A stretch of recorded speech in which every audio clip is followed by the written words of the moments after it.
So on the left side of the screen here, we've got a live webcam feed of our system. And on the right side of the screen is actually an emulator of the pendant there. So you can actually see all the programming that's going on there. So what I'm going to do is simply make a simple weld here, a simple fillet weld on that T-plate to kind of show you how quick and easy it is to program a simple weld. Then I can show you some of the other applications examples that we've got here as well.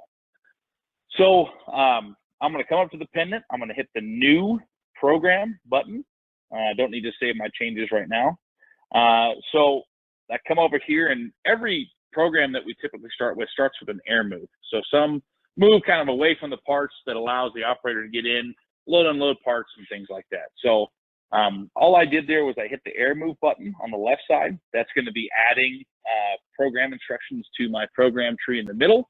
And then on the right side of the pendant there is my detail pane that I'm allowed to make the changes and actually do the detailed programming with. So I added an air move to my robot program here. And I'm just going to set my air move up over here, kind of out of the way, so that if I was going to load, unload, I could do that. What you saw me doing there was using that free drive button that I mentioned, that when I push that, it puts the cobot into a soft servo mode that allows me to push and pull that around and move it actually to the places I want to program it, which is really nice. When I let go of that, the robot is rigid, so it stays where it's left at. So I like this air move position here. I'm going to go ahead and update my waypoint there.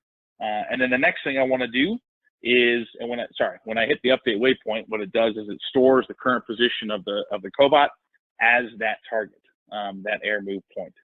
So next I want to make a weld. So I'm going to go ahead and hit the weld button there. And it's going to, every time I hit the weld button, it's going to bring in a weld template. And that weld template includes a weld approach, a weld start, a weld in, and a weld depart by default. And that I can add through moves to that as well, right? So if I have something like this joint here where it's a compound joint, or if I'm doing a circle or something like that, I can add through moves that allow me to vary the position as I go around a certain application. And so I could add through moves that are linear or also circular segments as well. And I could do something that has linear, then circular, then linear, then circular, circular, whatever the compound path may end up being. But for this example, we're just doing a simple straight line. So I'm going to go ahead and delete those weld through points. So next I'm going to teach my weld start here. So I'm going to use my free drive button, come down here, line up my torch and my wires in the joint, check my work angle and check my push-pull angle. I like where that's at. So now that I like where that's at, I'm going to go ahead and hit update waypoint, which takes the current position of the robot, saves it to as my weld start point. Next, I want to hit my weld end point, which I just want to move along the T-plate here. And I could use the free drive button again. Another cool way to move the cobot around is actually via XYZ handlebars that allow me to move the robot relative to a certain axis. So I can go ahead here and move in the direction of that straight line of that plate. And the nice thing about that is it allows me to maintain my constant torch angles too. So I like that position.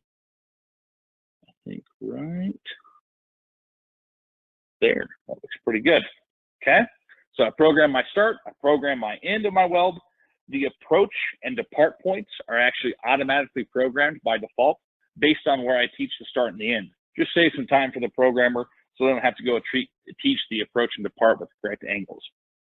So the way I'm going to end this program here is I'm just going to finish up my same air move. So instead of having to program that again, I can just copy that air move and paste it below my weld template. And so that allows me to just save some time by copying and pasting. And lastly, I can rename this as well to help keep track of my program. So I'm going to name this T-plate demo as my weld. Okay. So I've got my program ready to go. I'm going to go ahead and save this program. So if we wanted to call it up again, we could. We'll name this our Vectis demo program. Okay. And now that my program's saved and my program's taught, I can go ahead and run a dry run. And a dry run essentially runs the exact same program that it would be as if the weld was on, it just leaves the arc off. So I can make sure that my program is set up right, and I like my parameters. And speaking of that, the last thing I'm going to do before we do that is actually add in my weld process parameters. So I come over to here to my process tab. I can either use data from my common library. Again, we've got some examples there. Or I can, for a given weld, I can actually type in the specific parameters that I'd like to run for that certain weld.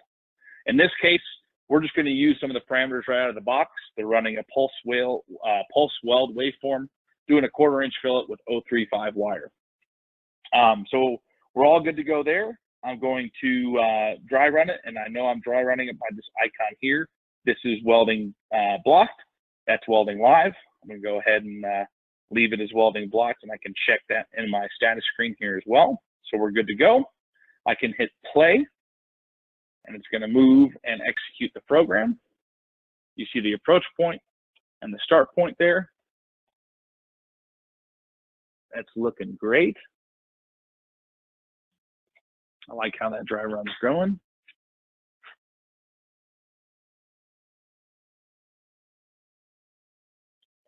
So now, once the dry run's complete, all I do to actually live weld is make sure we've got gas, which we do, and then I will simply hit that icon to make the weld live. I'm going to step away here, put my arc flash protection on, and we'll go ahead and live weld this here. Fire in the hole.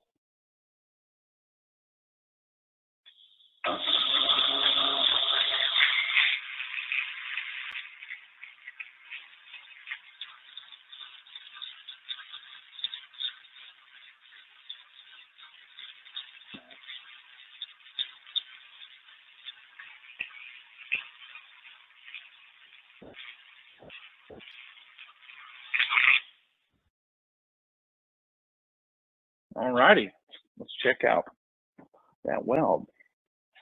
You saw it doing a little zigzag weave there again on those larger welds. That's an option available to you to be able to get the toes to wet out nicely.